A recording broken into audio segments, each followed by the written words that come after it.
मार डालो। फिर भी कोई यकीन नहीं करेगा कि एक दिन सिस्टम अचानक तुमसे कहे कि अगर तुम 3 साल के भीतर 99 परफेक्ट रिलेशनशिप पूरे कर लोगे तो तुम्हें 50 लाख रुपए का इनाम मिलेगा। और तुमने इस बात पर सचमुच भरोसा भी कर लिया। इतना ही नहीं, तुम तुरंत एक परफेक्ट बॉयफ्रेंड बन गए और पागलों की तरह लक्ष्य पूरा करने में जुट गए। तुम्हारा सिद्धांत साफ था, रिश्ता बनाओ, लक्ष्य पूरा करो और फिर ब्रेकअप कर लो। लेकिन उसे नहीं पता था कि 3 साल में बनाए गए उन 99 रिश्तों में से एक लड़की ऐसी भी थी जो बहुत जल्द फिर उसकी जिंदगी में लौटने वाली थी, और वही उसके लिए सबसे बड़ी मुसीबत बनने वाली थी। उसने तुम्हारे नाम पर एक भारी भरकम दुर्घटना बीमा पॉलिसी खरीद रखी थी, और जिस दिन तुम 99वां रिश्ता पूरा करके गर्व से घर लौट रहे थे, उसी दिन एक तेज रफ्तार ट्रक अचानक चौराहे से निकला और सीधे तुम्हें टक्कर मार दी। तुम हवा में पूरे 360 डिग्री घूमे और दूर जाकर गिरे। जब दोबारा होश आया तो तुम अस्पताल में थे। अच्छी खबर ये थी कि तुम मरे नहीं थे। बुरी खबर ये थी कि सिर पर चोट लगने से तुम्हारी ऑप्टिक नर्व क्षतिग्रस्त हो गई थी और तुम पूरी तरह अंधे हो चुके थे। बीमा दावा करने के बाद शुरुआती जांच में तुम्हें प्रथम श्रेणी विकलांगता घोषित किया गया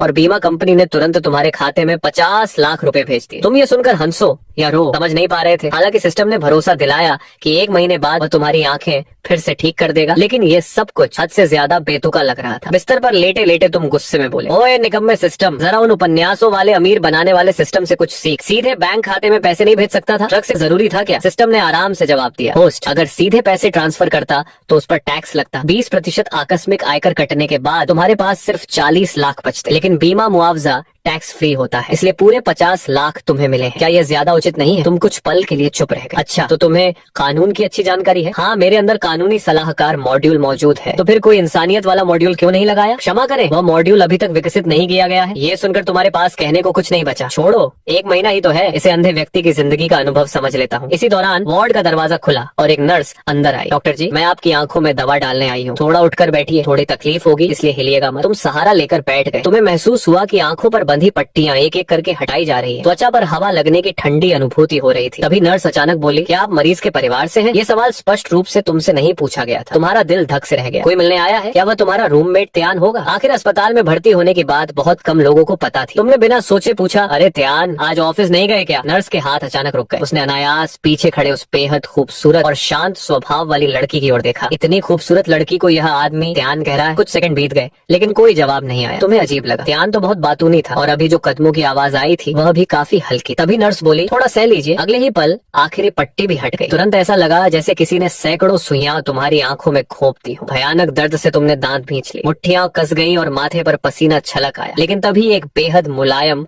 और गर्म हाथ ने धीरे से तुम्हारी मुट्ठी को थाम लिया। वह हाथ हल्के हल्के तुम्हारे हाथ की पीठ सहला रहा था, मानो तुम्हारा दर्द कम करना चाहता हो। तुम तुरंत ठिठक गए। ये त्यान का खुरदुरा हाथ नहीं हो सकता था। अगले ही पल एक जानी पहचानी ठंडी लेकिन मधुर आवाज सुनाई दी, मैं हूँ। तुम्हारा दिल जोर से धड़क उठा। लियो रुयान, वही पहली गर्लफ्रेंड जिसे तुमने ये कहकर छोड़ दिया था कि हम दोनों के आधार नंबर अलग हैं, इसलिए हमारी मंजिल भी अलग है। उस बेहुदा बहाने को याद करके तुमने शर्मिंदगी से कहा, बहुत दिनों बाद मिले। लियो रुयान ने तुम्हारी नई पट्टियों से ढकी आंखों को देखा। करीब 2.5 सेकंड की चुप्पी के बाद वह बोली, तुम देख भी नहीं सकते। बगल में मेडिकल कचरा समेट रही नर्स हंसी रोक नहीं पाई। एक कह रहा था बहुत दिनों बाद मिले और दूसरी जवाब दे रही थी, तुम देख नहीं सकते। ये कैसा अजीब मजाक था। हंसने के बाद नर्स को अपनी गलती का एहसास हुआ। खांसी, दवा बदल दी है, आप लोग बात कीजिए। ये कहकर वह जल्दी से कमरे से बाहर निकल गई। दरवाजा बंद होते ही कमरे में सन्नाटा छा गया। लियो रुयान ने जैसे ही महसूस किया कि उसका हाथ अभी भी तुम्हारी मुट्ठी पर है, उसने तुरंत हाथ पीछे खींच लिया। तुमने माहौल हल्का करने की कोशिश की। तुम्हें कैसे पता चला कि मैं अस्पताल में हूँ? लियो रुयान ने शांत स्वर में कहा, समाचार में देखा था, मैंने तुम्हें पहचान लिया। तुम हैरान रह गए। समाचार? उसने बिना कुछ कहे अपना फोन निकाला और आवाज पूरी बढ़ा दी। अगले ही पल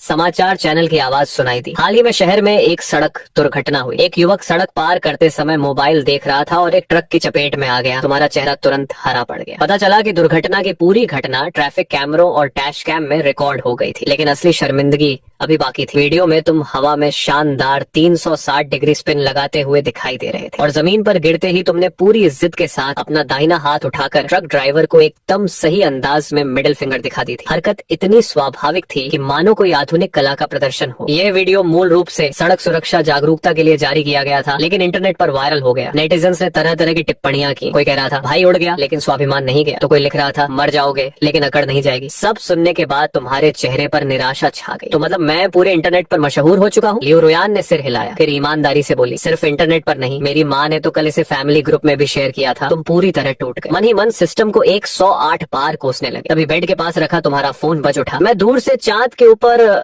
लियो रुयान ने फोन उठाया, कॉल रिसीव की और तुम्हारे कान के पास लगा दिया। अगले ही पल दूसरी तरफ से तुम्हारी माँ की घबराई हुई आवाज सुनाई दी, बेटा मैं तुमसे कह रही हूँ माँ, बेकार की बातें मत सोचो। फोन काटने के बाद वार्ड में फिर से सन्नाटा छा गया। लियो रुयान ने फोन मेज पर रख दिया। उसकी नजर अनजाने में तुम्हारे मोबाइल के वॉलपेपर पर पड़ी। वह एक साधारण सा प्राकृतिक दृश्य था, किसी दूसरी लड़की के साथ कोई तस्वीर नहीं। उसने हल्का सा सिर झुका लिया और यूं ही पूछा, बस तुम अकेले हो? तुम्हारी गर्लफ्रेंड कहाँ है? तुमने बिना सोचे तुरंत जवाब दिया, मैं सिंगल हूँ। लियो रुयान कुर्सी खींचकर बैठ गई और चुपचाप तुम्हें देखने लगी। असल में जब वह पहली बार इस वार्ड में दाखिल हुई थी तब वह बेहद घबराई हुई थी। कभी वह तुमसे नफरत करती थी, इसलिए नहीं कि तुमने उसे धोखा दिया था, बल्कि इसलिए कि जब वह तुमसे सबसे ज्यादा प्यार करती थी तब तुमने एक बेहद हल्के और लापरवाह कारण से रिश्ता खत्म कर दिया था। उस समय उसे लगता था कि शायद वही बहुत उबाऊ थी। आखिर पूरे 24 महीने के रिश्ते में उसकी सबसे बड़ी हिम्मत सिर्फ इतनी थी कि एक रात सड़क की लाइट के नीचे लाल चेहरा लिए पंजों के बल खड़ी होकर तुम्हारे होठों के कोने को हल्के से छू लिया था। वह अक्सर खुद को दोष देती थी, शायद लड़के इतनी धीमी प्रगति वाला रिश्ता बर्दाश्त नहीं कर पाते। लेकिन कल जब उसने वह वीडियो देखा तो उसका दिल लगभग रुक गया। उसने एक एक करके पुराने सहपाठियों को फोन किया और आखिरकार त्यानगो से सच्चाई उगलवा ली। फोन पर त्यानगो लगभग 250 किलो के बच्चे की तरह फूट फूट कर रो रहा था। वह सिसकते हुए कह रहा था, नर्व डैमेज और हमेशा के लिए अंधापन। ये सुनकर लियो रुयान का दिल टूट गया। जब तुमने देखा कि वह कुछ नहीं बोल रही तो तुमने बात बदलने की कोशिश की। आज शुक्रवार है, तुम्हें ऑफिस नहीं जाना था, छुट्टी ले ली। उसने एक सेब उठाया और छीलना शुरू कर दिया। वैसे भी थोड़ा आराम करना चाहती थी, तुम्हारे बारे में सुनकर सोचा रास्ते में तुम्हें भी देखती चलूं। तुम थोड़ा झेप गए, तुम्हें खास तौर पर आने की जरूरत नहीं थी। मेरी ये हालत बस अस्थायी है, मैं अकेले भी ठीक हूँ, कुछ समय बाद मेरी आंखें फिर ठीक हो जाएंगी। इतना सुनते ही लियो रुयान का हाथ अचानक रुक गया। उसकी आवाज कुछ डिग्री ठंडी हो गई। तुम मुझे जाने के लिए कह रहे हो? नहीं, मेरा वो मतलब नहीं था। तुम जल्दी से बोले, सच में मेरी आंखों को कुछ नहीं हुआ, 1 महीने बाद मैं फिर देख पाऊंगा, मैं झूठ नहीं बोल रहा। लियो रुयान ने सिर झुका लिया। सॉरी। उसकी आवाज बहुत धीमी थी और उसमें साफ नाक से निकलती रुलाई सुनाई दे रही थी। तुम्हारा दिल अचानक बैठ गया। भले ही तुम देख नहीं सकते थे, लेकिन माहौल में बदलाव महसूस कर सकते थे। तुरंत तुम्हें चिंता होने लगी। लियो रुयान, क्या उस बेवकूफ त्यानगो ने तुमसे कुछ उल्टा सीधा कह दिया? सच में मैं ठीक हूँ। लियो रुयान ने होंठ भींच लिए और सिर उठाकर छत की ओर देखने लगी, मानो आंसुओं को वापस रोक रही हो, क्योंकि वह तुम्हें बहुत अच्छी तरह जानती थी। कॉलेज के दिनों में जब उसकी दादी का निधन हुआ था तो वह पूरी तरह टूट गई थी। उस समय तुम 1 हफ्ते तक गायब रहे। फिर तुमने किसी तरह जादू के कुछ बेहद खराब ट्रिक सीखे, एक भारी भरकम भालू की पोशाक पहनी और उसके सामने पत्तों की गड्डी बार बार गिराते रहे, बस इसलिए कि उसके चेहरे पर एक मुस्कान आ जाए। उसकी नजर में तुम हमेशा ऐसे इंसान थे जो खुद चाहे कितना भी दुखी हो, दर्द में हो या थका हुआ हो, कभी शिकायत नहीं करता था। तुम सिर्फ अपनी खुशी दूसरों को दिखाते थे, बिल्कुल एक भोले कुत्ते की तरह। इसलिए जब तुम कह रहे थे कि 1 महीने बाद सब ठीक हो जाएगा तो उसे यकीन था कि तुम सिर्फ उसे बोझ महसूस न कराने के लिए झूठ बोल रहे हो। अगले ही पल एक गर्म आंसू तुम्हारे हाथ की पीठ पर गिरा। जीबो, तुम बिल्कुल पहले जैसे ही हो, हर चीज अकेले सहते हो, हमेशा मजबूत बनने का नाटक करते हो। उस आंसू की गर्माहट महसूस करके तुमने बेबसी से मुंह खोला, लेकिन कुछ कह नहीं पाए। अगर तुम कहते कि तुम्हारे पास कोई सिस्टम है तो वह समझती कि तुम्हारा दिमाग भी खराब हो गया है। अगर कहते कि तुम सचमुच ठीक हो जाओगे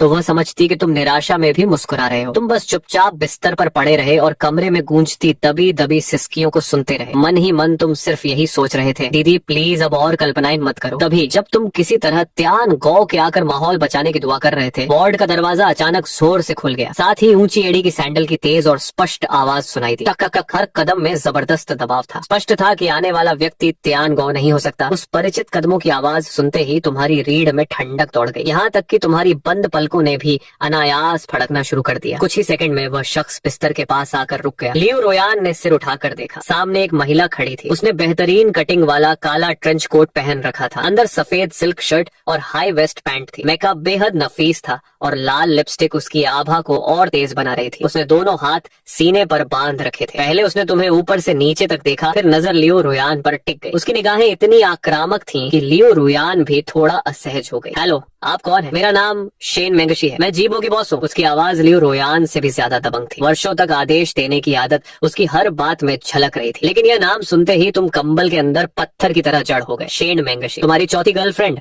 और दूसरी कंपनी की सीईओ। 1 महीने पहले ही तुमने हमारी सोच नहीं मिलती और जेंडर के कारण जनरेशन गैप है जैसे बेहुदा बहाने बनाकर उससे ब्रेकअप किया था और तुरंत नौकरी छोड़ दी थी। लेकिन वह यहाँ कैसे पहुंच गई? तभी शेन मेंगशी ने लियो रुयान की ओर देखा। और तुम कौन हो? लियो रुयान ने बिना झिझक जवाब दिया, मैं जीबो की दोस्त हूँ। दोस्त? शेन मेंगशी व्यंग्य से हंसी। गर्लफ्रेंड कहना चाहती हो शायद? ये कहकर वह सीधे बिस्तर के किनारे बैठ गई। उसने एक सेब उठाया, बड़ा सा कौर लिया और ठंडी हंसी के साथ बोली, जीबो कमाल है तुम भी। ब्रेकअप को 1 महीना भी नहीं हुआ और तुमने नई लड़की ढूंढ ली। मैं तो समझी थी कि ट्रक ने तुम्हें चल ही दिया होगा। तुम्हारे लिए तो मैं फूलों की माला तक ऑर्डर कर चुकी थी। तुम्हारी खोपड़ी सुन्न पड़ गई। शशेन मैडम मेरी बात सुनिए, लेकिन इससे पहले कि तुम बात पूरी करते, लियो रोयान ने शांत स्वर में कहा, मैं उसकी एक्स गर्लफ्रेंड हूँ। शेन मेंगशी के सेब काटने की आवाज अचानक रुक गई। उसने सिर घुमाकर लियो रोयान को गौर से देखा। Ex girlfriend? जी, बो का कॉलेज वाला पहला प्यार। लियो रोयान ने सिर हिलाया। शेन मेंगशी हंस पड़ी। क्या संयोग है, मैं भी उसकी एक्स गर्लफ्रेंड हूँ। बगल में पड़े तुम शर्म से जमीन में गड़ने वाले थे। फिर शेन मेंगशी ने तुम्हारी ओर देखा। उसकी आलसी सी आवाज में गहरा गुस्सा छिपा था। लगता है भगवान की आंखें अभी भी खुली हैं। इतना बड़ा ट्रक भी तुम्हें मार नहीं पाया, लेकिन कम से कम तुम्हें अंधा तो बना गया। अब तुम किसी और लड़की की जिंदगी बर्बाद नहीं कर पाओगे, है ना? जी वो। अंधे महाराज, ये सुनते ही तुम्हारे होंठ पूरी तरह फड़क उठे। तुम्हारे चेहरे पर तुरंत अजीब सा भाव आ गया। ये दीदी साफ तौर पर तुम्हारी हालत पर हंसने और तमाशा देखने आई थी। लेकिन तभी लियो रोयान ने गहरी सांस ली, फिर सिर उठाकर ठंडी निगाहों से शेन मेंगशी की आंखों में देखते हुए कहा, बस करो, वह पहले ही अपनी आंखों की रोशनी खो चुकी है। अगर तुम उसका मजाक उड़ाने आई हो तो देख भी लिया, अब जा सकती हो। अपनी नाकाम मोहब्बत की कसक को इस तरह ऊपर से ताने मारकर छिपाने की जरूरत नहीं है। लियो रोयान की आवाज ऊंची नहीं थी, लेकिन उसका हर शब्द कील की तरह शेन मेंगशी के दिल में चुभ गया। शेन मेंगशी ने भौहें उठाई। वह नाराज होने के बजाय दिलचस्पी से मुस्कुरा दी। लगता है तुम उसकी काफी तरफदारी करती हो, लेकिन अभी थोड़ी देर पहले तुम भी तो कोने में छिपकर रो रही थी, है ना? ये कहते हुए वह झुक गई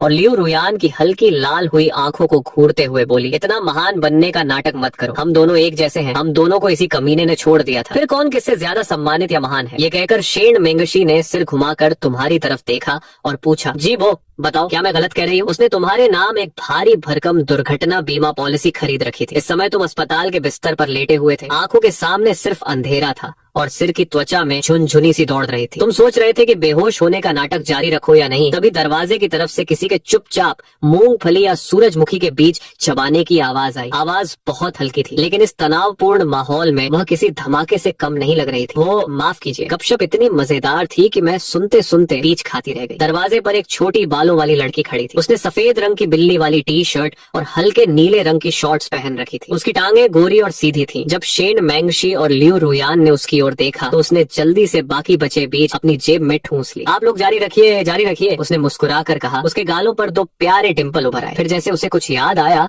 उसने बाहर झांका। अभी तो हम दोनों साथ में चोरी छिपे सुन रहे थे, तुम अकेली बाहर क्यों छिपी हो? ये कहते हुए उसने बाहर किसी का हाथ पकड़ा और मूली की तरह खींचकर अंदर ले आई। वह महिला सिर से पैर तक ढकी हुई थी। धूप का चश्मा, मास्क और कैप पूरी तरह से छिपी हुई। अचानक अंदर खींचे जाने पर वह बुरी तरह घबरा गई। उसने बैग की पट्टी कसकर पकड़ रखी। कमरे में मौजूद सबकी नजरें उस पर टिक गईं। कुछ क्षण हिचकिचाने के बाद उसने हाथ उठाया। हाय, उसने बेहद धीमी आवाज में अभिवादन किया। उधर बिस्तर पर लेटे हुए तुमने जैसे ही उस बिल्ली वाली टी शर्ट पहने लड़की की आवाज सुनी, तुरंत बिजली की गति से कंबल खींचकर खुद को सिर से पांव तक ढक लिया। अब तो सब आ गए थे। पहला प्यार, जूनियर छात्रा, फिल्म स्टार, महिला सीईओ, तुम्हारी चारों एक्स गर्लफ्रेंड्स एक ही समय और एक ही जगह पर इकट्ठा थी। और ये सब उस दिन हो रहा था जब तुम अंधे हो चुके थे। चूंकि सब आ ही गए हैं तो क्यों ना एक दूसरे से परिचय कर लिया जाए। बिल्ली वाली टी शर्ट पहनने वाली लड़की को इस भयावह माहौल का बिल्कुल एहसास नहीं था। वह बिस्तर के पास आई और गर्व से बोली, मेरा नाम वो मेंगमेंग है। मैं दूसरे वर्ष की छात्रा हूँ और जी बो की दूसरी एक्स गर्लफ्रेंड हूँ। उसने लियो रोयान की ओर इशारा किया। ये नंबर 1 है। फिर शेन मेंगशी की ओर इशारा किया। और ये जबरदस्त आभा वाली दीदी नंबर 4 है। आखिर में उसने उस पूरी तरह ढकी हुई महिला को आगे खींचा। और ये नंबर 3 है। वो मेंगमेंग ने सिर खुजलाते हुए कहा, लेकिन सच बताऊं, तुम तीनों इतनी सुंदर क्यों हो? मुझे तो बहुत दबाव महसूस हो रहा है। उस महिला को इस अचानक परिचय से संभलने का मौका ही नहीं मिला। उसने गहरी सांस ली, जैसे कोई बड़ा फैसला कर रही हो। फिर धीरे धीरे अपना चश्मा और मास्क उतार दिया। एक बेहद सुंदर, कोमल और मासूम चेहरा सामने आया। शेन मेंगशी की आंखें फैल गईं। लियो रोयान भी स्तब्ध रह गई। वो मेंगमेंग उत्साहित होकर बोली, पहचान लिया ना? हाल ही में सुपरहिट वेब ड्रामा की सेकंड लीड। शाओ शाओ भी मनोरंजन जगत की उभरती हुई स्टार। वही मासूम छवि वाली अभिनेत्री जिसके लाखों फैन हैं। और जीबो की तीसरी एक्स गर्लफ्रेंड। शाओ शाओ भी का चेहरा तुरंत लाल हो गया। मैं सिर्फ एक अभिनेत्री हूँ, कोई बड़ी स्टार नहीं। उसने शर्माते हुए कहा, मेरा नाम शाओ शाओ भी है और मैं भी जीबो की एक्स गर्लफ्रेंड हूँ। ठीक है, अब जब सब आ गए हैं तो बैठकर बातें करते हैं। कुर्सियां कम थी, इसलिए वो मेंगमेंग सीधे तुम्हारे बिस्तर पर बैठ गई। वैसे भी इसे कुछ दिखाई नहीं देता, मैं यहीं बैठ जाती हूँ। लेकिन जैसे ही वह बैठी, ठन, उसकी जेब से एक चमकती हुई चीज गिरकर जमीन पर आ गई। वो एक सर्जिकल स्कैल्पेल था। पतली धार, ठंडी चमक। कमरे का तापमान मानो अचानक शून्य हो गया। लियो रोयान की नजरें जम गई। शेन मेंगशी की भौहें फड़क उठी। शाओ शाओ भी डर कर आधा कदम पीछे हट गई। Oh sorry. वो मेंगमेंग बिल्कुल शांत रही। उसने स्कैल्पेल उठाया और हाथ में घुमाते हुए बोली, घबराइए मत, मैं फॉरेंसिक मेडिसिन की छात्रा हूँ। जेब में चीर फाड़ वाला चाकू रखना बिल्कुल सामान्य बात है, लेकिन इससे पहले कि कोई कुछ कहता, खटाक उसकी दूसरी जेब से एक छोटा ग्लास ब्रेकर हथौड़ा भी गिर पड़ा। शाओ शाओबी ने हथौड़े को देखा और चुपचाप शेन मेंगशी के पीछे जाकर खड़ी हो गई। वो मेंग मेंग बोली, सब जानते हैं कि फॉरेंसिक के छात्र हड्डियां तोड़ने के लिए हथौड़ा साथ रखते हैं, इसमें क्या अजीब बात है। फिर उसने हथौड़ा उठाकर तुम्हारे कंबल पर ठपठपाया। यकीन नहीं हो रहा तो इससे पूछ लो। कंबल के नीचे छिपे तुम 2 सेकंड तक चुप रहे, फिर कांपता हुआ हाथ बाहर निकाला और ओके का इशारा किया। अगले ही पल हाथ वापस अंदर गायब हो गया। वो मेंग मेंग संतुष्ट होकर मुस्कुराई। फिर उसने शाओ शाओबी की तरफ देखा। तो बताओ, इसने तुमसे ब्रेकअप कैसे किया था? शाओ शाओबी ने घबराकर उंगलियां मरोड़नी शुरू कर दी। उसने कहा था कि उसकी एक्स गर्लफ्रेंड कल रात सपने में आई थी और बोली थी कि हमारी कुंडली नहीं मिलती, इसलिए हमें अलग होना पड़ेगा। कमरा 3 सेकंड तक बिल्कुल शांत रहा। फिर शेन मेंगशी की नजरें सीधे लियो रोयान पर जा टिकी। मतलब साफ था, सपने में आई एक्स गर्लफ्रेंड यानी तुम। लियो रोयान का चेहरा सख्त हो गया। ऐसा कुछ नहीं था, उसने ठंडे स्वर में कहा। हम सिर्फ लॉन्ग डिस्टेंस रिलेशनशिप में थे। तभी किसी की हंसी छूट गई। सबकी नजरें तुरंत शाओ शाओबी पर टिक गई। वह मुंह ढककर बुरी तरह हंसी रोकने की कोशिश कर रही थी। सॉरी, मैं नहीं हंस रही, सच में नहीं हंस रही। फिर वो मेंग मेंग ने बाकी दोनों की ओर देखा। और तुम लोगों का क्या बहाना था? लियो रोयान बोली। उसने कहा कि हमारे आधार कार्ड मतलब पहचान संख्या अलग है, इसलिए हम एक दूसरे के लिए उपयुक्त नहीं है। शेन मेंगशी दांत पीसते हुए बोली। और मुझसे कहा कि हमारा जेंडर अलग है, इसलिए हमारे विचार नहीं मिल सकते। इतना सुनते ही शाओ शाओबी की हंसी पूरी तरह फूट पड़ी। वह पेट पकड़कर हंसने लगी। वो मेंग मेंग ने उसकी पीठ थपथपाई। दीदी, थोड़ा कंट्रोल करो, हम अभी बदला लेने वाले गठबंधन की बैठक में हैं। ये बहुत गंभीर और दुखद मामला है। फिर उसने जोर से तुम्हारे कंबल पर थपकी मारी। जीबो, सपने में आई एक्स गर्लफ्रेंड, 2 किलोमीटर लंबी लॉन्ग डिस्टेंस रिलेशनशिप, पहचान संख्या अलग, जेंडर अलग। तुम्हारे दिमाग में आखिर किस नस्ल के अमीबा पल रहे हैं? इस समय तुम अस्पताल के बिस्तर पर कंबल में सिर छिपाए आंखें कसकर बंद किए पड़े थे। तुम्हारी आंखों के कोनों से बेबसी के आंसू बह रहे थे। घटिया सिस्टम, अगर मौका मिले तो मैं अभी इसे अनइंस्टॉल कर दूं। तभी वो मैंग मैंग ने अपनी उंगली से बिस्तर पर बने उस कंबल के गोले को हल्के से छेड़ा। उसकी आवाज में मजाक और उत्सुकता साफ झलक रही थी। वैसे 2 साल में 4 गर्लफ्रेंड, बीच के खाली समय को भी जोड़ लें तो एक रिश्ता 6 महीने भी नहीं चला। सीनियर, तुम्हारी इतनी तेजी से पार्टनर बदलने की स्पीड देखकर तो लगता है कि तुम सचमुच टाइम मैनेजमेंट के मास्टर हो। कंबल के अंदर पूरी तरह सन्नाटा था। तुमने जवाब देने की हिम्मत नहीं की, लेकिन कमरे में मौजूद बाकी 3 महिलाओं के चेहरे पर अलग अलग भाव उभर आए। लियो रोयान ने सिर झुकाए रखा, कुछ नहीं बोली, मगर कमरे का माहौल अचानक भारी हो गया। शेन मेंगशी खिड़की के पास खड़ी थी, उसका जबड़ा कस गया था और शाओ शाओ बेई सिर झुकाए अपने होंठ दबाए खड़ी थी। क्या वे तुमसे नफरत करती थी? ये सवाल चारों के दिलों में घूम रहा था। जब वे रिश्ते में थी तब उनकी दुनिया में सिर्फ तुम थे, लेकिन एक दिन तुमने किसी हास्यास्पद और समझ से परे कारण से अचानक उनसे ब्रेकअप कर लिया। ऐसे में नफरत न करना कैसे संभव था? लेकिन अब जब वे तुम्हें अस्पताल के बिस्तर पर पड़े देख रही थी, आंखों पर मोटी पट्टियां बंधी थी, पास कोई देखभाल करने वाला भी नहीं था, तो बरसों से जमा गुस्सा जैसे अचानक बेमानी लगने लगा। सबसे पहले लियो रोयान उठी। उसने अपना बैग उठाया और शांत स्वर में कहा, जी वो अभी अभी होश में आया है, उसे आराम करने दो, उसकी चोटों को ठीक होने दो। ये कहकर वह बिना किसी के जवाब का इंतजार किए बाहर चली गई। शेन मेंगशी ने कंबल की तरफ एक गहरी नजर डाली। ऐसा लगा जैसे वह कोई तीखी बात कहना चाहती हो, लेकिन आखिर में बस एक ठंडी हंसी हंसकर ऊंची एड़ी की सैंडल की आवाज के साथ बाहर निकल गई। कमरे में अचानक काफी खालीपन महसूस होने लगा। शाओ शाओ बेई दरवाजे तक पहुंची। फिर जैसे उसे कुछ याद आया, वह जल्दी से बाहर गई और कुछ सेकंड बाद एक सुंदर पैकिंग वाली फलों की टोकरी लेकर वापस लौटी। उसने टोकरी धीरे से बेड साइड टेबल पर रखी और कंबल के पास झुक गई। जी वो, मैं तुम्हारे लिए फल लाई हूँ, सब धोकर लाई हूँ। कंबल के अंदर तुम थोड़ा हिले, लेकिन कुछ नहीं बोले। शाओ शाओ बेई ने हल्का सा ठहर कर कहा, मुझे नहीं पता कि तुमने उस समय अचानक ब्रेकअप क्यों किया था, लेकिन मैं यकीन नहीं करती कि तुम कोई बुरे इंसान हो। उसने होंठ काटे। मुझे लगता है कि तुम्हारी कोई मजबूरी रही होगी। जब भी तुम सच बताना चाहो मुझे जरूर बताना, चाहे कोई बहाना ही क्यों न बना दो, मैं उसे भी स्वीकार कर लूंगी। लेकिन कंबल के भीतर अब भी खामोशी थी। वह असहाय होकर मुस्कुराई। अपना ख्याल रखना, अब तुम देख नहीं सकते, किसी केयर टेकर को रख लेना, हर बात अकेले मत संभालना, अगर पैसों की जरूरत हो तो मैं तुम्हें उधार दे सकती हूँ। इस बार आखिरकार कंबल के भीतर से एक हाथ बाहर निकला और धीरे से हिल गया, जैसे कह रहा हो जरूरत नहीं। उस हाथ को देखकर शाओ शाओ बेई की आंखें लाल हो गईं, लेकिन उसके चेहरे पर हल्की मुस्कान आ गई। ठीक है, मैं चलती हूँ। उसने मास्क और चश्मा पहनकर अपना चेहरा ढक लिया और कमरे से बाहर चली गई। गलियारे में कदमों की आवाज भी धीरे धीरे गायब हो गई। काफी देर बाद तुमने राहत की सांस लेते हुए कंबल नीचे खींचा। पट्टियों से ढकी आंखें दिखाई देने लगी। तुमने लंबी सांस छोड़ी। आखिरकार सब चले गए, लेकिन तुम्हारी बात पूरी भी नहीं हुई थी कि अचानक कड़क किसी के सेब काट कर खाने की आवाज कानों में गूंजी। तुम चौंक गए। वो मेंग मेंग बगल वाले खाली बिस्तर पर बैठी थी और बड़े मजे से सेब खा रही थी। वह मुस्कुरा कर बोली, तो तुम गूंगे अकेले नहीं हो, तुमने बेबस होकर आह भरी, सारे फल मत खा जाना, मेरे लिए भी छोड़ देना। वो मैंग मैंग ने आंखें घुमाई। खाना है तो खुद उठाकर खाओ अंधे। फिर उसकी आवाज में शरारत खुल गई। सीनियर, गर्लफ्रेंड चुनने का तुम्हारा स्वाद तो कमाल का है। चार चार खूबसूरत लड़कियां, सच बताओ क्या और भी एक्स गर्लफ्रेंड हैं जो आज नहीं आई? तुमने तुरंत सिर हिलाया। नहीं, मेरी भी कुछ सीमाएं हैं। सच में सिर्फ तुम चारों ही थी। सीमाएं? वो मैंग मैंग हंस पड़ी। तुम्हारे पास भी ऐसी कोई चीज है? तुम एकदम चुप हो गए। लेकिन अगले ही पल ठन ठन धातु के टकराने की आवाज सुनाई थी, जैसे कोई सर्जिकल चाकू और कांच तोड़ने वाला हथौड़ा बेड साइड टेबल पर रख रहा हो। तुम्हारी रीढ़ में ठंडक दौड़ गई। तुम क्या कर रही हो? लेकिन वो मैंग मैंग ने जवाब नहीं दिया। वो दरवाजे तक गई और एक कमरे का दरवाजा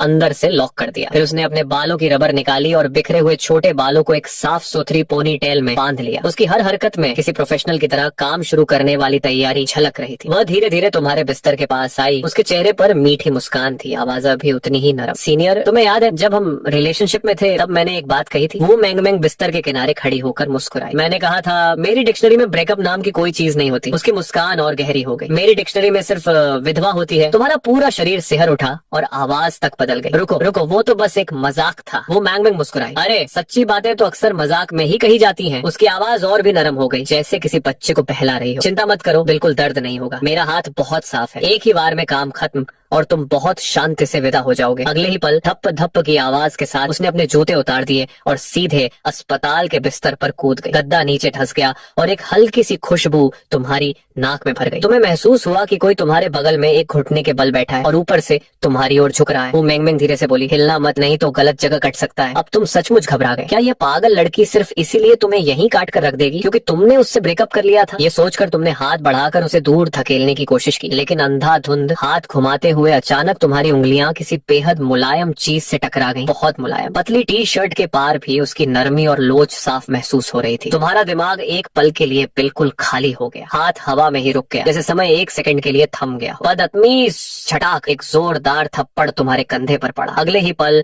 वो मैंग मैंग डरी हुई बिल्ली की तरह तुमसे दूर उछल गई। कमरे में कुछ सेकंड के लिए सन्नाटा छा गया। उसके कान शर्म से लाल हो चुके थे। दोनों हाथों से उसने अपनी छाती ढक ली और दांत पीसते हुए बोली, अभी तुमने क्या छुआ था? तुमने चुपचाप हाथ कंबल के अंदर खींच लिया। पीठ पर ठंडा पसीना बह रहा था। कुछ नहीं, वो मैंग मैंग गुस्से से बोली। झूठे, तुमने तो दबाकर भी देखा था। तुम शर्म से सिर खुजलाने लगे। वो बस रिफ्लेक्स था। वो मैंग मैंग तुम्हारे पट्टियों से ढके चेहरे को घूरती रही और काफी देर बाद गुस्से में नाक सिकोड़ कर रह गई। उसी समय मुख्य चिकित्सक के कार्यालय में लियो रुयान डॉक्टर की मेज के सामने खड़ी थी और मेडिकल रिपोर्ट को घूर रही थी। उसकी आवाज में घबराहट साफ झलक रही थी। डॉक्टर, क्या उसकी आंखें सच में ठीक नहीं हो सकती? डॉक्टर ने चश्मा ठीक किया और बेबसी से आह भरी। ऑप्टिक नसों पर बहुत ज्यादा दबाव पड़ा है। ये कार्यात्मक अंधापन है। हमने सामान्य उपचार किए हैं लेकिन असर बहुत कम है। दोबारा देखने की संभावना बेहद कम है। लियो रुयान के होंठ कसकर भींच गए। पैसे की चिंता मत कीजिए, अगर इलाज हो सकता है तो चाहे जितना खर्च हो मैं इंतजाम कर लूंगी, या फिर हम उसे राजधानी के सबसे अच्छे नेत्र अस्पताल में ले जा सकते हैं। डॉक्टर ने उसकी ओर देखा। दूसरे अस्पताल ले जाना बुरा विचार नहीं है, लेकिन देश के सबसे बड़े विशेषज्ञ भी यह गारंटी नहीं दे सकते कि उसकी दृष्टि वापस आ जाएगी। फिर डॉक्टर अचानक उलझन में पड़ गया। हालांकि एक बात अजीब है, मरीज खुद बिल्कुल चिंतित नहीं दिखता। जब मैंने उसे उसकी हालत बताई तो उसने बहुत विश्वास से कहा कि वह 1 महीने बाद ठीक हो जाएगा। मुझे समझ नहीं आता कि उसे इतना भरोसा कहाँ से मिल रहा है। लियो रुयान की आंखें कांप उठी। 1 महीने बाद ठीक हो जाएगा, उसके लिए यह आत्मविश्वास नहीं था। ये एक टूटे हुए इंसान का झूठ था जो अपने आसपास के लोगों को चिंता में नहीं डालना चाहता था। वह आखिर कब तक सब कुछ अकेले सहता रहेगा? लाल आंखों के साथ लियो रुयान डॉक्टर के कमरे से बाहर निकली, लेकिन उसने देखा कि शेन मेंगशी पहले से ही गलियारे की दीवार के सहारे खड़ी थी। उसकी उंगलियों में एक बिना जलाई हुई सिगरेट थी। शेन मेंगशी ने उसकी ओर देखा, पूछ लिया। लियो रुयान ने चुपचाप सिर हिला दिया। दोनों साथ लिफ्ट में दाखिल हुई। किसी ने कुछ नहीं कहा। अस्पताल से बाहर निकलने तक माहौल खामोश रहा। तेज धूप आंखों को चुभ रही थी। शेन मेंगशी ने अपना धूप का चश्मा पहना और बोली, मैंने अपने सचिव को राजधानी और विदेशों के सबसे बड़े नेत्र विशेषज्ञों से संपर्क करने को कहा है। जैसे ही कोई इलाज की योजना मिलेगी उसे तुरंत वहाँ भेज दिया जाएगा। लियो रुयान रुक गई, लेकिन वह खुद हकीकत स्वीकार नहीं कर रही। उसे पूरा यकीन है कि वह 1 महीने बाद अपने आप ठीक हो जाएगी। शेन मेंगशी ठंडी हंसी हंसी। उसकी मर्जी से कुछ नहीं होगा। मरीज अक्सर खुद को धोखा देते हैं। जरूरत पड़ी तो उसे बांधकर विमान में बिठा देंगे। फिर उसने कहा, चलो मैं तुम्हें घर छोड़ देती हूँ। कार में बैठने के बाद शेन मेंगशी ने अचानक पूछा, वैसे तुम अभी क्या काम करती हो? लियो रुयान ने सामने देखते हुए जवाब दिया, मैं एक मिडिल स्कूल में प्रशिक्षु शिक्षिका हूँ। शिक्षिका? शेन मेंगशी ने स्टीयरिंग पर उंगलियां थपथपाई। तुम इतनी खूबसूरत हो, तुम्हारी शर्तें भी अच्छी हैं, फिर एक ही आदमी पर क्यों अटकी हुई हो? कॉलेज के दिनों में तुम्हारा रिश्ता बड़ा रोमांचक रहा होगा, है ना? लियो रुयान खिड़की के बाहर तेजी से पीछे छूटते दृश्यों को देखती रही। उसकी आवाज शांत थी। नहीं, ऐसा कुछ नहीं था, सब कुछ बहुत साधारण था। पहले उसने मेरा पीछा किया, वह रोज मेरे लिए गर्म पानी लाता था। जब मैं बीमार पड़ती थी तो पूरी रात मेरे पास बैठा रहता था। फिर हम साथ हो गए। शेन मेंगशी कुछ पल चुप रही, फिर अचानक पूछ बैठी, तो फिर ब्रेकअप क्यों हुआ? इधर लियो रुयान ने उलझन में सिर हिलाया। मैं भी जानना चाहती हूँ। शेन मेंगशी ने उसकी ओर देखा। उस शांत और खूबसूरत चेहरे को देखकर वह अचानक खुद पर हंस पड़ी। उसकी आंखों में बेहद जटिल भाव थे, थोड़ी ईर्ष्या और थोड़ी उदासी। स्टूडेंट लाइफ का पहला प्यार सच में बहुत खूबसूरत होता है। उसने धीरे से आह भरी। अफसोस, वो मेरा पहला प्यार था, लेकिन मैं उसका पहला प्यार नहीं थी। लियो रुयान हैरानी से उसके पास बैठी इस ताकतवर और कठोर स्वभाव वाली महिला सीईओ को देखने लगी। अभी कुछ देर पहले यही शेन मेंगशी अस्पताल के कमरे में जी बो का सबसे ज्यादा मजाक उड़ा रही थी, और अब पता चला कि जी बो उसका पहला प्यार था। वो कमीना आखिर कितने लोगों का दिल तोड़ चुका है। करीब 15 मिनट बाद गाड़ी एक रिहायशी इलाके के बाहर आकर रुकी। गाड़ी से उतरने से पहले लियो रुयान ने मुड़कर कहा, मुझे घर छोड़ने के लिए धन्यवाद। कोई बात नहीं। शेन मेंगशी ने बुझाकर एशट्रे में फेंक दी और हमेशा की तरह सपाट लहजे में बोली, बस एक्सीलेटर दबाने भर की बात थी। लियो रुयान ने दरवाजा बंद किया और सड़क किनारे खड़ी हो गई। काली कार तुरंत नहीं चली। खिड़की से उसने देखा कि शेन मेंगशी ने एक और चलाई, फिर ब्रेक छोड़ा और धीरे धीरे आगे बढ़ गई। कुछ ही पलों में उसकी लाल टेल लाइट्स मोड़ के पीछे गायब हो गई। उधर तुमने वो मैंगमैंग के सवाल का सीधा जवाब नहीं दिया, बल्कि सवाल उसी पर पलट दिया। 50 लाख और प्यार, तुम किसे चुनोगी? वो मैंगमैंग अब बिस्तर छोड़कर साथ वाली कुर्सी पर बैठ चुकी थी। वह कुर्सी में सिकुड़ कर बैठी थी, थोड़ी हाथ पर टिकी हुई थी और पैर हवा में झूल रहे थे। 3 सेकंड से ज्यादा सोचो तो ये 50 लाख का अपमान होगा। तुमने सिर हिलाया और अचानक गंभीर होकर कहा, सच बताऊं, मुझे एक सिस्टम मिला है। वो मैंगमैंग ने तुम्हें ऐसे देखा जैसे किसी पागल को देख रही हो, लेकिन तुम बोलते रहे। सिस्टम ने मुझे एक मिशन दिया है, 4 रिलेशनशिप पूरे कर लूं तो 50 लाख मिलेंगे। इसी वजह से सब हुआ। बात खत्म करके तुमने उसकी प्रतिक्रिया का इंतजार किया। 1 सेकंड, 2 सेकंड, 3 सेकंड, फिर वो मैंगमैंग ने जोर से ताली बजाई। ओ, तो ये बात है। तुम चौंक गए। तुमने यकीन कर लिया? वह बिना झिझक सिर हिलाकर बोली, बिल्कुल। हम इतने सालों से एक दूसरे को जानते हैं। तुम इतनी बेवकूफी भरी कहानी बनाकर मुझे क्यों धोखा दोगे? पागल ही होगा जो तुम पर विश्वास नहीं करेगा। इतना कहकर उसने मोबाइल निकाला और कॉन्टैक्ट लिस्ट देखने लगी। वैसे मेरी पहचान एक मानसिक अस्पताल के डॉक्टर से हुई है, अच्छी दोस्ती भी है। अभी बुलाऊं क्या? तुम तुरंत जम गए। वो मैंगमैंग ने तुम्हारी हालत देखी और हंसते हुए मोबाइल वापस रख दिया। मजाक कर रही थी। फिर वह कुछ पल चुप रही, जैसे पुरानी बातें याद कर रही हो। रिलेशनशिप शुरू होने से पहले तुमने मुझसे एक सवाल पूछा था, अगर कभी हमारा ब्रेकअप हो जाए तो क्या मुझे पछतावा होगा? तुम कुछ कहना चाहते थे, क्योंकि वो बातचीत तुम्हें अच्छी तरह याद थी, लेकिन उसने तुम्हें बोलने का मौका नहीं दिया। मैंने कहा था कि मुझे कभी पछतावा नहीं होगा। उसकी आवाज धीमी थी, लेकिन हर शब्द मजबूत था। मैं तुम्हें पसंद करती थी, इसलिए तुम्हारे साथ थी। उस समय वो मेरी सबसे सच्ची भावना थी। हमने साथ वक्त बिताया, साथ प्यार किया, एक दूसरे की दुनिया बने। अगर बाद में किसी वजह से अलग भी हो जाते, तब भी वो मेरी जिंदगी की सबसे खूबसूरत यादों में से एक रहता। इतना कहकर वह अचानक बिस्तर पर जोर से हाथ मारकर बोली, लेकिन तुम हरामी, बिना किसी वजह के ब्रेकअप कर लिया, ग्रेजुएशन होते ही गायब हो गए। आखिर तुम्हारा मतलब क्या था? कमरे में 2 सेकंड तक सन्नाटा छाया रहा। फिर तुमने डरते डरते पूछा, वो क्या तुम मुझे माफ कर सकती हो? वो मैंगमैंग ने कुछ देर तुम्हें देखा, फिर हल्के से हूँ कहा। तुमने राहत की सांस ली, फिर बहुत सावधानी से पूछा, वो अब क्या तुम मेरे गले पर रखी छुरी हटा सकती हो? वो मैंगमैंग ने नीचे देखा। उसके हाथ में सचमुच एक छोटी सर्जिकल छुरी थी। सॉरी, अभी थोड़ी ज्यादा भावुक हो गई थी। मैं फॉरेंसिक मेडिसिन की छात्रा हूँ। कभी कभी आदत से मजबूर होकर सर्जिकल चाकू हाथ में लेकर खेलती रहती हूँ। काफी सामान्य बात है ना? तुम कांपते हुए सिर हिलाने लगे, लेकिन मन ही मन उसे खूब कोस रहे थे। सामान्य? बिल्कुल नहीं। वो मैंगमैंग ने नाक सिकोड़ कर कहा, अब बताओ ब्रेकअप क्यों किया था? तुम कुछ देर चुप रहे, फिर धीरे से बोले, मैं बताऊंगा तो भी तुम यकीन नहीं करोगी। वो मैंगमैंग ने रहस्यमय मुस्कान के साथ कहा, ये इस बात पर निर्भर करता है कि तुम क्या कहते हो। तुमने कई बार मुंह खोला और बंद किया। काफी देर सोचने के बाद आखिर बोले, असल वजह बहुत आसान है, क्योंकि मैं एक प्लेबॉय था। जैसे ही धोखेबाज शब्द उसके मुंह से निकला, कमरे में फिर से सन्नाटा छा गया। उसके बाद बस सर्जिकल चाकू के बेड की रेलिंग पर रगड़ने की आवाज सुनाई देने लगी। तुम घबराकर सिर पकड़ लेते हो। बहन जी शांत हो जाइए, आप अभी जवान हैं, अपराध की राह पर मत जाइए। मुझसे गलती हो गई, सच में गलती हो गई। कृपया चाकू नीचे रख दीजिए और हाथ बिल्कुल मत कांपने दीजिए। तभी वो मैंगमैंग धीरे से बोली, तुम्हें पता है, अगर मैं तुम्हारे शरीर में 30 बार चाकू मार दूं, तब भी अस्पताल इसे सिर्फ मामूली चोट मानेगा। ये सुनकर तुमने घबराते हुए लार निकली। बहन जी माफ कर दीजिए, मुझसे सच में गलती हो गई। वो मैंगमैंग ने चाकू तुम्हारी गर्दन पर टिकाया। बताओ गलती कहाँ हुई? तुम कांपती आवाज में बोले, गलती ये थी कि मैं अचानक गायब गायब हो गया। गलती ये थी कि बिना वजह ब्रेकअप कर लिया, और गलती ये भी थी कि मैंने तुम्हें मुझे पापा बुलवाया। वो मैंग मैंग ने लंबी सांस छोड़ी। छोड़ो, रहने दो, अगर तुम बताना नहीं चाहते तो मैं जबरदस्ती नहीं करूंगी। ये कहकर उसने चाकू वापस रख दिया। कोई मजा नहीं आया, मैं कॉलेज वापस जा रही हूँ, मेरी डिसेक्शन क्लास है। मौत के मुंह से बचकर निकले तुमने जल्दी से कहा, बहन जी जान बख्शने के लिए धन्यवाद, अपना ख्याल रखिए। एक और संकट टल गया। तुमने राहत की लंबी सांस ली और अपने अंधेरे से भरे संसार को दिलासा देते हुए सोचा, अब तो कम से कम 1 महीना आराम से अस्पताल में पड़ा रहूंगा, फिर सामान बांधकर गांव जाकर आराम की जिंदगी जीऊंगा। दोपहर में तुमने नर्स स्टेशन से केयर टेकर की व्यवस्था करवाई। उसकी फीस थी 280 रुपए रोज। वह एक जवान लड़का था, नाम था लू शिंग। लू शिंग उन लोगों में से था जो पहली मुलाकात में ही घुल मिल जाते हैं। बैठते ही उसने बातें शुरू कर दी। तुम वैसे भी किसी से बात करने को तरस रहे थे। अंधा होने के बाद मोबाइल लगभग बेकार हो चुका था, स्क्रीन दिखाई नहीं देती थी और वॉइस असिस्टेंट की रोबोटिक आवाज सुन सुनकर सिर दर्द होने लगा था। तुमने पूछा, कोई गर्लफ्रेंड है? लू शिंग मुस्कुराया, अभी आधिकारिक तौर पर नहीं, लेकिन एक लड़की पसंद है। ये सुनते ही तुम्हारी दिलचस्पी जाग उठी। गपशप ऐसी चीज है जो किसी भी हाल में इंसान को जिंदा कर देती है। तुमने तुरंत कहा, जरा विस्तार से बताओ। लू शिंग के चेहरे पर खुशी छलक उठी। अरे भाई, वो बहुत खूबसूरत है, हमारे ही गांव की है, घर की हालत अच्छी नहीं है, उसका एक छोटा भाई भी है, अभी शंघाई में कॉलेज में पढ़ रही है। मैंने हाई स्कूल के बाद केयर टेकर का सर्टिफिकेट लिया और काम करके उसकी फीस और खर्चा उठाता हूँ। उसने कहा है कि ग्रेजुएशन के बाद मुझसे शादी करेगी। तुम्हें कुछ गड़बड़ महसूस हुई? अच्छा, तुम दोनों रोज कैसे बात करते हो? वो खुद तुम्हें मैसेज करती है। लू शिंग थोड़ा अटक गया। वो ये तुम तुरंत समझ गए, मतलब हर दिन good morning, good afternoon, good night वाला पूरा पैकेज तुम ही भेजते हो? लू शिंग हैरान रह गया। अरे तुम्हें कैसे पता चल गया? मैं तो रोज मैसेज करता हूँ।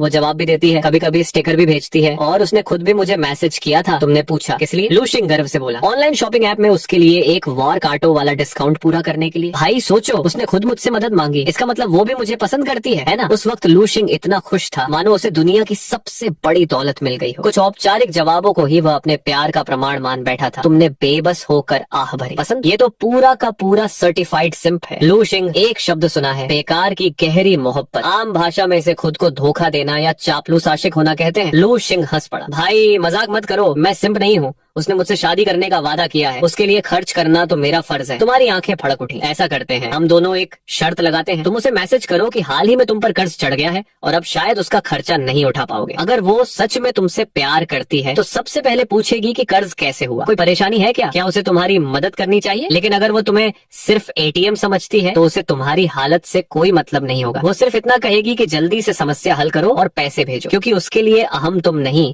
बल्कि तुम्हारे भेजे हुए पैसे हैं। शर्त एक खाने की दावत की। मंजूर? लू शिंग कुछ देर सोचता रहा। बस इतनी सी बात? तुमने बिना झिझक सिर हिलाया। हाँ बस इतनी सी। लू शिंग ने जोर से जांघ पर हाथ मारा। भाई तुम हारने वाले हो, ये कहकर उसने मोबाइल निकाला और तेजी से मैसेज टाइप करके भेज दिया। फिर स्क्रीन को घूरने लगा। 1 मिनट, 2 मिनट, 5 मिनट बीत गए। उसकी उंगलियां बेचैनी से घुटनों पर थाप देने लगी। तभी अचानक फोन जोर से वाइब्रेट हुआ। वह लगभग उछल पड़ा। भाई जवाब आ गया। उसने जवाब दे दिया। जवाब आ गया।